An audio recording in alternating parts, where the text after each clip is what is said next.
नमस्कार दोस्तों, स्वागत है आपका स्टार ऑनलाइन स्टडी में। और आज हम बात करेंगे 3 अक्टूबर से संबंधित करंट अफेयर्स के बारे में बात करेंगे। और आज की जो तिथि है हमारी विक्रमी संवत 2077 अश्विन माह कृष्ण पक्ष द्वितीया। तो आज हम बात करेंगे राजस्थान से जुड़े हुए प्रश्नों के बारे में।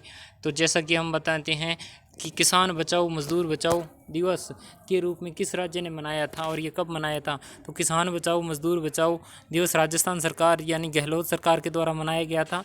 ये जो केंद्र सरकार के द्वारा किसान ऑर्डिनेंस बिल पास हुए हैं उनके विरोध में मनाया गया था दिवस। और ये कब मनाया गया था, तो इसको मनाने की जो तिथि रहेगी वो रहेगी 2 अक्टूबर को। और 2 अक्टूबर को ही स्वच्छ भारत दिवस मनाया गया था, स्वच्छ भारत दिवस के रूप में मनाया गया था। और इसी के जो 2 अक्टूबर में मुख्य भूमिका में 2 महापुरुष रहते हैं, गांधी जयंती व लाल बहादुर शास्त्री जी जयंती भी मनाई जाती है।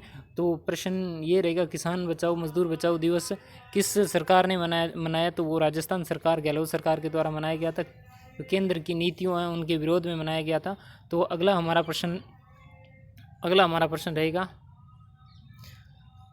अटल सुरंग का, यहाँ पे बताया गया है अटल सुरंग का उद्घाटन।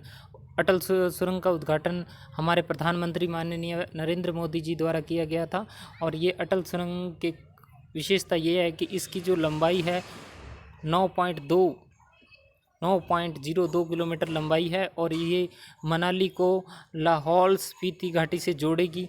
और 10,000 इसकी जो ऊंचाई रहेगी वो समुद्र तल से 10,000 फुट की ऊंचाई पर यह है। और ये प्रमुखतः है कहाँ पे, रोहतांग पे है। और रोहतांग कहाँ है, हिमाचल प्रदेश में है। तो ये अटल सुरंग का उद्घाटन नरेंद्र मोदी द्वारा किया गया है। अगर बात करें इसकी नींव कब रखी गई, तो इसकी नींव 26 मई 2002 को रखी गई थी। और रखी किसने थी, 2002 में अटल जी के द्वारा रखी हुई, यानी अटल बिहारी वाजपेयी जी के द्वारा रखी गई थी। और अगर हम बात करें कि इसके बारे में और तथ्य हमें क्या मिलते हैं, इसके बारे में और तथ्य हमें ये मिलते हैं कि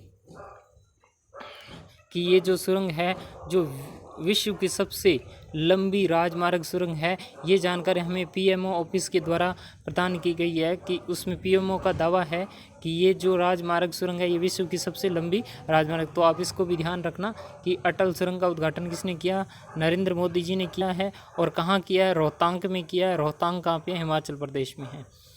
अब इसके बारे में एक थोड़ा सा फैक्ट और देख लेते हैं। इसका नाम जो पहले नाम कुछ और था, लेकिन 2019 में इसका नाम बदलकर अटल सुरंग रखने का निर्णय कर लिया गया था।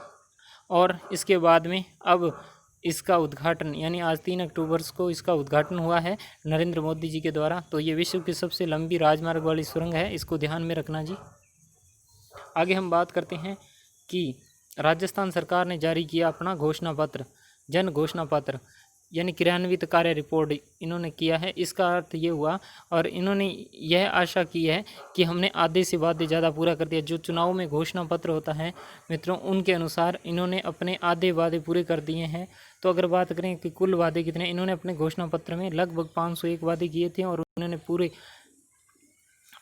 पूरे कर दिए हैं। 252 वादे पूरे कर दिए हैं, जिसके अंदर किसानों को ऋण माफ़ी से संबंधित, रोजगार से संबंधित कुछ वादे हैं, जहां पर इन्होंने सरकार ने अपना ये पोस्ट जो रिपोर्ट कार्ड जारी किया है उसमें जन घोषणा पत्र। और इसे जारी करने वाले कौन थे, ये थे हमारे अशोक गहलोत जी जो कि राजस्थान के सीएम हैं। उन्होंने अपना इस जन घोषणा पत्र जयपुर से प्रेस कॉन्फ्रेंस के द्वारा जारी किया गया था। और इसी समय यहाँ पर जो चिकित्सा मंत्री है रघु शर्मा जी वो भी मौजूद थे। और राजस्थान सरकार के कांग्रेस कमेटी के अध्यक्ष है गोविंद चौटाला जी जो शिक्षा मंत्री है वो भी यहाँ पर मौजूद थे। तो प्रश्न आएगा कि जन घोषणा पत्र को क्रियान्वित करने वाले कौन थे, तो वो अशोक गहलोत जी और राजस्थान सरकार के द्वारा अपने वादों को लेकर घोषणा पत्र जारी किया गया था। आगे हम बात करते हैं इसी से जुड़ा, राजस्थान से जुड़ा ही प्रश्न कि सेवानिवृत्ति के बाद भी 1 वर्ष तक सीएम के सलाहकार बने रहेंगे डीपी गुप्ता का जो कार्यकाल है वो पूरा हो चुका है, लेकिन वह गहलोत सरकार से अच्छे संपर्क होने के कारण वह उनके आर्थिक सलाहकार बने रहेंगे। डीपी गुप्ता आईएएस कैडर के अधिकारी रह चुके हैं और अब वो सेवानिवृत्ति के बाद भी एक वर्ष तक सीएम के सलाहकार बने रहेंगे। तो ये जानकारी डीपी गुप्ता जी ने आज हुए सेवानिवृत्ति के बाद में उन्होंने खुद इसकी घोषणा की थी। तो इसका थोड़ा सा ध्यान में रखना जी। और आपका अगला जो प्रश्न है जिसमें बताया गया है जी रणथंभौर अभ्यारण्य से अभयारण्य है वहाँ से एक और टाइगर जल्द ही धौलपुर वन क्षेत्र में आने की संभावना है। तो ये इम्पोर्टेंट इसलिए हो जाता है क्योंकि धौलपुर भी एक वन्य श्रेणी के क्षेत्र में अब आना लगा है, और यहाँ पे अगर एक और टाइगर आ जाता है यानी एक और बाघ आ जाता है तो इसकी कुल संख्या कितनी हो जाएगी, 5 हो जाएगी। तो आज की दृष्टि से ये भी महत्वपूर्ण एक सूचना है। तो मतलब ये राजस्थान से जुड़े हुए प्रश्न हैं, इनको आप ध्यान में रखना ताकि आपकी जो भी आगामी भर्तियां रीट है या फिर पटवार है या हाई कोर्ट वाली कोई भी वैकेंसी है उसके अंदर करंट अफेयर से जुड़े हुए प्रश्न आपको डेली मिलते रहेंगे। और आप चैनल, अगर आप पहली बार आए हैं चैनल पे तो चैनल को ज़रूर सब्सक्राइब करना, लाइक करना, शेयर करना। मिलते हैं कल इसी समय। जय हिंद, जय भारत।